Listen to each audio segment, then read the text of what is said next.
سبيل الدموع سبيل مريح تنهدى يا صاحي كي تستريح.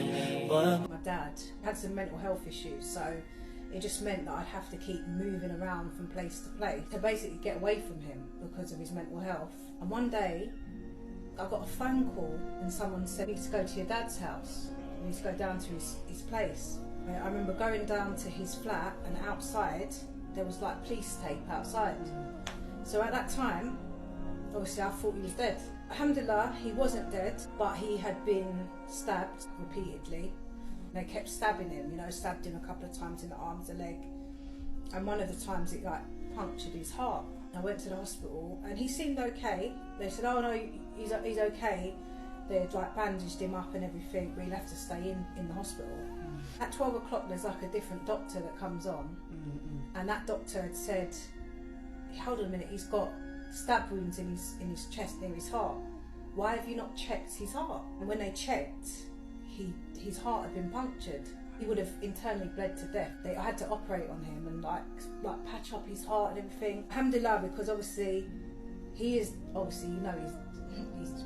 he's dead. He died last year, and at that time neither of us were Muslim. I took my shahada like a couple of weeks later, and then a couple of months later my dad actually came to Islam, alhamdulillah. So when he did pass away last year, he did obviously die as a Muslim. It was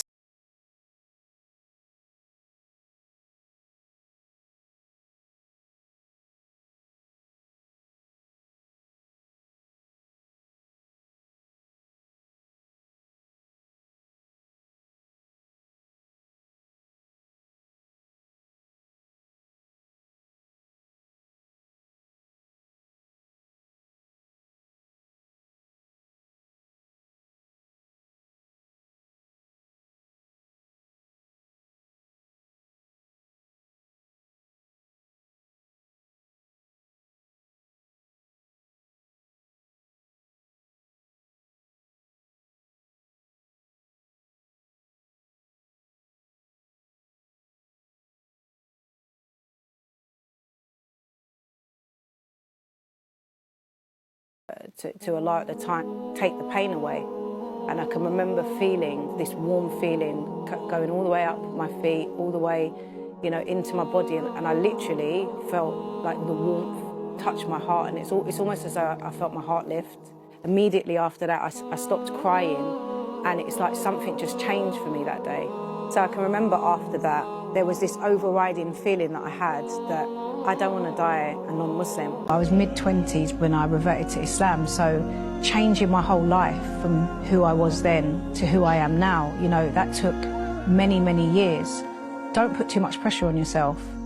Don't try to catch up with other Muslims because it's an unrealistic expectation on yourself. Focus on building your relationship with Allah, understanding that Allah is the most merciful, the most forgiving, the one that has guided you, that he loves you, he wanted to bring you into this religion. It's not easy. It's not easy changing your life when you haven't been cultivated in Islam. There's a lot that you have to learn. There's a lot that you don't know.